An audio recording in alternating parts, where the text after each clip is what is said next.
All right, Mike, let's start it off. Big show. We got two guests. We got Aditi and Leroy coming on. We'll talk a little Guardians. We'll talk a little Cavs trade rumors. But we start with the Browns, and it's a great time to remind everyone that you can tackle all the NFL action this season with FanDuel, America's #1 sportsbook. Right now, new customers can bet $5, get $150 in bonus bets if that first $5 bet wins. The FanDuel Sportsbook app gives you everything you need to place live bets on the NFL all in one place. So when you get a hunch in the middle of the game, you can check out all the latest stats, view live play-by-play, and so much more on the same page where you place your bets. Just visit FanDuel.com/UCSS to join today. Never waste a hunch. Make every moment more with FanDuel, an official sportsbook partner of the NFL.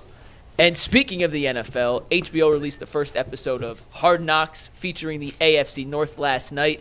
The Browns only featured for a little bit of the episode. They'll get more time next week when they recap the Browns-Broncos Monday Night Football game, get us ready for the Browns-Steelers AFC North matchup. But, Bull, I know you watched it. Yeah. And you had some pretty interesting takeaways from the first episode of the Browns being part of the Hard Knocks AFC North. The first half hour of the show, first of all, Hard Knocks, they do a great job.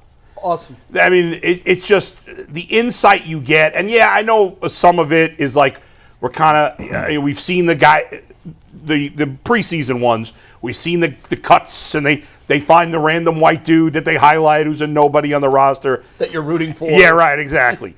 But they in the end, they do such a good job. And the way they, in the first half hour, bounced from team to team, and they had the coaches kind of talking in meetings, and there was like a connection between what Tomlin said and what Harbaugh said a little bit. Like, it was kind of interesting how they did it. The second half hour was useless if you're a Browns fan, because 90% of the second half hour was the Bengals-Steelers game, which you understand. It was a division game. It was a close game.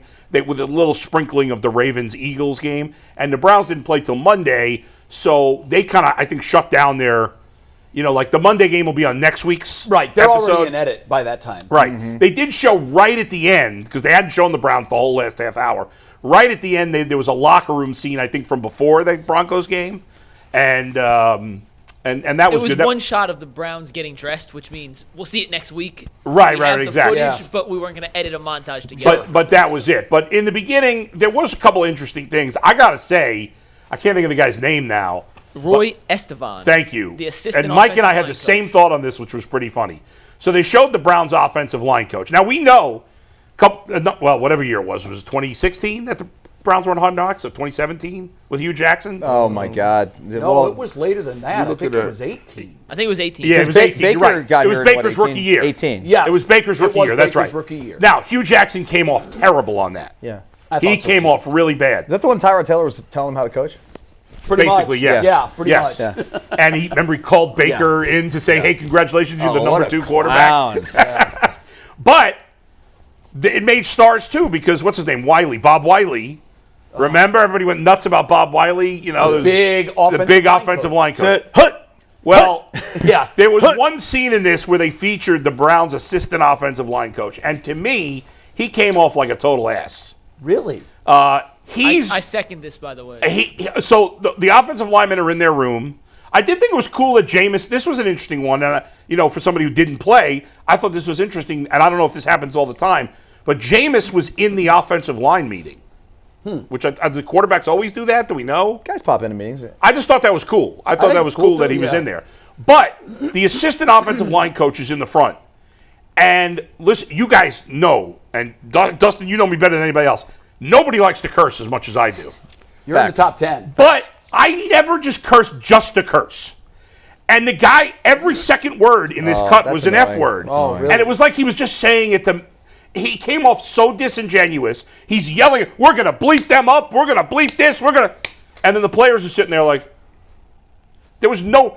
It was like No he was trying to response. fire everybody up. Yeah. And there was no response from anybody but Tonio.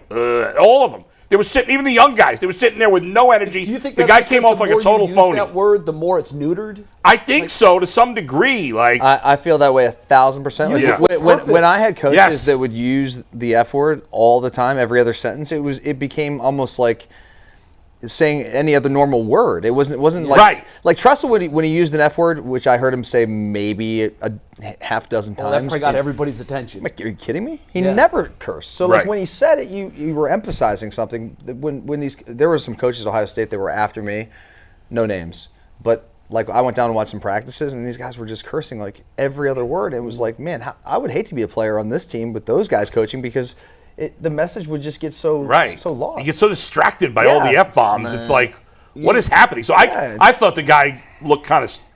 Makes you looked come bad, across I a little thought. unintelligent too. When Yes. you have to use those words every sentence. Yeah. I don't. And I'm far from the smartest guy in the world. We Did used you to- see it, G? We used to get cursed at. Yeah. We used to get cursed at all the time. I Yeah. mean, it's just. I mean, it's part of it. Like, that language. Even when they say anything, you've learned to take out the expletives and all of the stuff that they say about you, and it's just criticism at that point.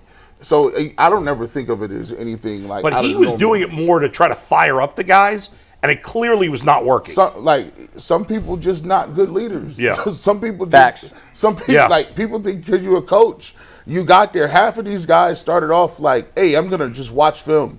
I'm gonna cut up stuff," and then Yeah. you just stay around. And you're just there, and just they there. need somebody. And then they like- give you the introductory tight end position coach. Yeah. They're like, "Oh yeah, come on, you go coach tight ends." And then Next thing you know, you're the recruiting coordinator. and then after the recruiting coordinator, you're the Yeah. assistant offensive coordinator. Yeah. And you're like, "What the hell?" And then all of a sudden they win a national championship, and now you're a DC at Marshall. And then you go back to the school, you look around, and you're like, hold on, you actually call plays? Yeah. That's the way it goes That's how down. it goes. I never heard Tony Dungy swear. I was covered the Buccaneers for 5 years. Yeah. He didn't use cuss Yeah. words at all, and he was. Which, to be honest, I find annoying, too, if you don't curse at all. It's Personally. personal choice. But everybody do their own thing. I don't care. Yeah, I agree with that. you know, if you want to be It's annoyed pretty by impressive it, to not. It's pretty impressive to not curse because it takes Yeah. so much discipline Yes. to not do No that. doubt. What that you is- realize yeah. is it's not just a talk; it's a walk of life. Sure. You know, and Yeah. a lot of people talk that life. Right. But do you live that life? Tony lived it. He did. Yeah. And I haven't seen it, so I can't really say if Yeah. it was over the top. I'd be interested when you guys say. I'm guessing if Bull says it's Yeah, I over mean, the if top I use think of it's the F over the word, top, I it's mean, over come the on. top. It was- Yeah. Go ahead, Mike. G, you said you watched it. Yeah. I know Jay, and you said you hadn't seen it yet. I have not seen it. Didn't yet. you think, like, the guys were not buying what he was No. selling? But the players so fake. But the It felt player fake. but the players like first of all, you got to realize this in context. Yeah. Offensive linemen are like they're a different breed of people. Yeah. Like they're not reactable. Like they're highly smart and intelligent, actually kind of witty and funny, and they're probably like, "Oh my gosh, look at this guy! You are looking horrible right now." Like they wouldn't respond regardless. They're the outcasts on the football team. Yeah. These guys, they look Are like. they? Oh, Yeah. I God. thought the kickers were the I mean, outcasts. I guess the kickers are outcasts because they're by themselves, but like the offensive linemen are a totally different. Aren't they breed, like man. a tight knit group? Like most of the teams that I've covered closely, The those O-line? guys travel Yeah. together, and Oh, and that's yeah. pretty much Yeah. who's in their circle. Yeah, Yeah. they partake in some activities that are different than everybody else. They got their own Such as? their I mean, own- they're just different own cats. rules. Like Dungeons and Dragons. Maybe. hunting. Yeah. Like they don't. Hunting. Yeah, no, They're gross too. I mean, yeah, they're just they don't. disgusting. They don't be washing their hands like that.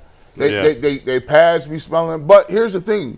Those dudes are a close-knit group. They be having movie nights. Their wives know each other. Oh, yeah. Like, they definitely, like, they don't practice in buying flashy jewelry or cars. No. Like, they're like, listen. Yeah, they drive $150,000 Raptors though. Yeah, they like, Yeah. yeah, you got a truck. All right, don't you put that lift kit on that truck. Not that one. You got to Yeah. get the good lift kit. They got different rules. Gee, did you see the whole thing? I saw the whole thing with, Yeah. with the second part where the thing about Jameis Winston. Yeah. They be ducking it when a quarterback come in the room. That's like a cameo. Like usually, generally speaking, Oh, yeah. every position group is siloed. Like Dustin don't know this. Like you don't really necessarily see. You lift with them same groups. You hang out with the same groups. And then you don't rarely see other people. So when Jameis comes in, it's like, oh, okay. Yeah, yeah. Look at this. Look, hey, and the mayor is coming to town. Do you think So- he just stopped in because the cameras were there, or do you think that that's something he I don't know. normally He seemed does? pretty genuine. he seemed I like thought he it was does cool that. that he went over to the grounds crew and was like, "You guys did a great job." In the I snow. did see that. I did see that. Like that clip. was cool. I saw that. clip. Watson was not mentioned. They just said, "Oh, the Browns had an injury at quarterback." That was like it. That was it. He was like purposely left out. if you had never watched football, if you were someone who didn't know football but watched this show, you would come away. Now, obviously, they can cut and paste things to make some people look better or worse or whatever.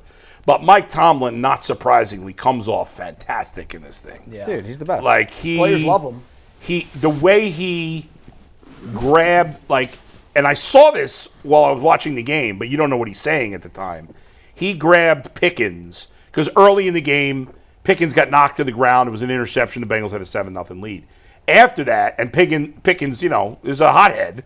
So the penalty. he grabs Pickens and he's like, I need you to stay in the game. He's like bopping heads with him. Was this after he got flagged for the? No, this was earlier than that, Oh, actually. really? But Okay. he got like in his face, and just the way he does that, and from an outsider's perspective, the way Mike Tomlin communicates I'm telling with you, man, players is unbelievable. He coached me for Yeah. 8 months. Maybe, 8 months. And the impact that he left on me is why I'm always so. When people talk about the Steelers, they're like, they're going to be crappy this year. I'm Yeah. like, dude, Mike Tomlin is like the greatest coach I've ever been around. It is I've impressive. been around Is some that- good. is that true? I've been around some great ones. I mean, obviously the great coaches are great, but there are things about him that just separated him from everybody else. Like?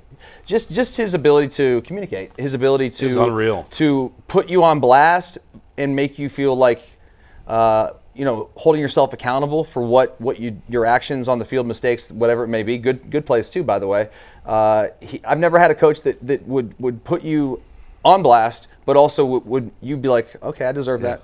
Yeah, he's right. He's right. It seems He's like right. he It's a connects skill. with every player on a different way because every player is different. That's the great thing about coaching. The great coaches, I think, is Yeah. that they don't look at everyone as Yeah. square peg, round hole. right. Like and he's with not. with Pickens, you had to grab him and like be more of Because like a dad. Certain players respond differently to Right. different styles Sure, of coaching. I'm sure. sure Garrett Bush and Dustin Fox would respond differently to a coach who got like I didn't like when coaches got up in my ass, like yelled at me, MF me, like it really didn't. It kind of shut me off. Wow. Whereas like I kind of needed to be like not coddled, but like brought along a So little the good bit. coaches have the ability to understand Adapt the best to what manner that to player play. needs to be To pushed. 53 That's right. guys, Yes. imagine that. You Yeah. need 53 different clubs in your bag. Coaching is part psychiatrist. Oh, yeah. It's a lot of psychology involved. There was a scene at halftime of the Bengals Steelers game where they're walking. Just a second, Mike. Where they're walking off the field. I thought this was cool, and Tomlin's like walking off the field with Cam Hayward, who's obviously one of the most respected, if not the most respected player on the team. And he basically is talking to Cam like he's like, "Hey, you got to get the D line going." Like you like he wasn't talking to him like a player in a way. It was almost like like an assistant coach. Like, yeah, get he's him like going, man. he's Get like your you guys got to get your guys going. Let's go. Interesting. And it was kind and Cam Hayward's like, "I got you, coach. I got you." Like it was cool. It was really cool.